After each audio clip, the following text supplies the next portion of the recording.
శుభం వ్యాధి శ్రీ గురుభ్యో నమః. కర్కాటక రాశి వారికి ఆగస్టు 1వ తారీఖు నుండి 15వ తారీఖు వరకు ఏ విధంగా ఉందనే విషయాన్ని మనం ఇప్పుడు విశేషంగా తెలుసుకోవడం ప్రయత్నం చేద్దాం. కర్కాటక రాశిలో బుధ ఆదిత్య యోగంకి యోగం ఉంది. బుధుడు ప్లస్ రవి అక్కడ ఉన్నారు. ద్వితీయ స్థానంలో కేతు ఉన్నాడు. తృతీయంలో కుజుడు ఉన్నాడు. అలాగే అష్టంలో రాహు యొక్క ప్రభావము, అలాగే భాగ్యంలో శనీశ్వరుడు, వ్యయంలో శుక్రుడు ప్లస్ గురుడు యొక్క ప్రభావం కనిపిస్తుంది. ఈ కర్కాటక రాశి వారికి రకరకాల ఆలోచనలు, వ్యాపారం డెవలప్ చేయాలి, ఏదో రకంగా డబ్బు సంపాదించాలి, ఇంకా ఊరికనే ఉండబుద్ధి కాదు. ఎందుకంటే బుధుడు ప్లస్ రవి ఇద్దరు కలిసి అక్కడ ఉన్నారు అంటే డెఫినెట్గా కొత్త ఆలోచనలు తీసుకొస్తారు, కొత్త planning, program, goal, theme set చేయడం ప్రయత్నం చేస్తారు. ఇటువంటి పరిస్థితుల్లో ఉద్యోగరీత్యా మీరు చేసే ప్రయత్నాల్లో కూడాను ఏదో సక్సెస్ అవుతుంది అనుకుంటారు, కానీ వాళ్ళు ఇచ్చిన ఆఫర్స్ ఇవన్నీ చూసి బట్ అల్టిమేట్లీ మనం చూస్తే అందులో మనకు మిగిలేది ఏమో. ఎందుకంటే మీరు లక్ చేసే 9th హౌస్లో శనీశ్వరుడు, అష్టంలో రాహు వాళ్ళిద్దరు కూర్చుని, వ్యయంలో గురు శుక్రుడు కూడా ఉన్నారు. కాబట్టి ఆలోచన వస్తుంది, కానీ ఆలోచన ఇంప్లిమెంట్ చేసేటప్పుడు సక్సెస్ ఉండకపోవచ్చు. దానివల్ల మీరేమీ ఇబ్బంది పడవలసిన అవసరం అయితే లేదు. అలాగే కొత్త వ్యాపారాలు కూడా అనుకూలమైన వాతావరణంలో కనిపిస్తుంది, కానీ హేస్టీ డిసిషన్స్ తీసుకోకండి. ఎందుకంటే ఇక్కడ ఇవన్నీ ఒక భ్రమలో కూడిన వ్యవహారాలన్నీ నడుస్తున్నాయి 15 రోజులు మీకు.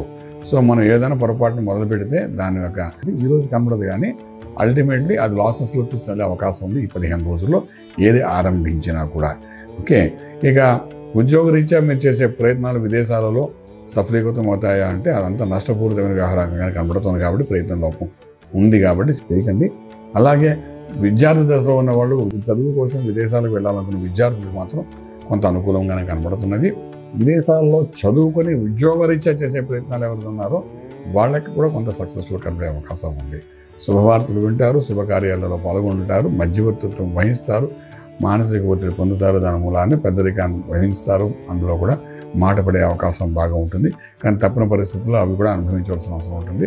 దేనికైనా రెడీ అవ్వడం మంచిదని చెప్పడానికి అవకాశం ఉంది. అయితే ఇక మనం పోతే ట్రేడింగ్ చేయడం కూడా ఏమాత్రం అవకాశం లేదు. ఇక ట్రేడింగ్లో కూడా మనకు డైనమిక్ స్టెప్ వేద్దామన్న కుజుడు బలంగా ఉన్నప్పటికీ కూడా ఇక్కడ ఏంటంటే మనం ట్రేడింగ్ చేసేటప్పుడు మనకు లాభంగా కనబడుతుంది, మళ్ళీ బయటకు వచ్చే టైంకి నష్టాల్లో పోయే అవకాశం ఉంటుంది. కాబట్టి అటువంటి ప్రయత్నాలు చేయకండి. కొంతవరకు లక్కీ నెంబర్ 1 పాజిటివ్గానే పనిచేస్తుంది, బట్ స్టిల్ చాలా జాగ్రత్తగా ట్రేడింగ్ చేయవలసిన అవసరం ఉంటుంది. అలాగే మీరు స్పెషల్లీ అందులో చేసేటప్పుడు పవర్ ప్లాంట్స్, సోలార్ సిస్టమ్స్, వాటి మీద ఆ కంపెనీస్ మీద మీరు ట్రేడింగ్ చేయడం ప్రయత్నం చేయండి.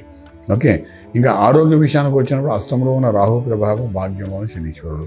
అష్టమ రాహు ఎప్పుడైనా ఆరోగ్యం, రక్తానికి సంబంధించిన దోషం చూపిస్తారు. కాబట్టి బ్లడ్ సర్క్యులేషన్లో ప్రాబ్లం వచ్చినప్పుడు ఈ న్యూరల్ సిస్టమ్ మీద అటాక్ చేస్తాడు వాడు. ఇది దిగువ భాగం అన్నట్టు, మోకాలు దిగువ భాగంలో మీకు న్యూరల్ సిస్టమ్ మీద అటాక్ చేసే అవకాశం ఉంటుంది. కాబట్టి కొంచెం అటువంటిది ఏమైనా సింటమ్స్ కానీ కనబడితే మాత్రం ఇమ్మీడియట్గా డాక్టర్ని కన్సల్ట్ చేసి దాన్ని క్యూర్ చేసుకోవడానికి ప్రయత్నం చేయండి.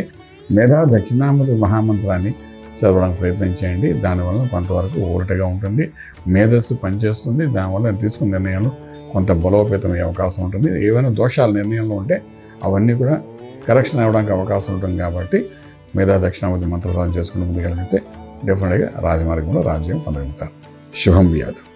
పూర్తి వివరాలకు సంప్రదించండి శ్రీ వేదమాత గాయత్రి జ్యోతిష్యాలయం, బ్రహ్మశ్రీ మంతా సూర్యనారాయణ శర్మ గారు, Srinilayam, first floor, 101, Sai Vaibhav layout, Chitrapuri colony పక్కన, కాజాగూడ, హైదరాబాద్ 500008. సంప్రదించవలసిన ఫోన్ నంబర్ 8855559147, 8855559148, 9849996644.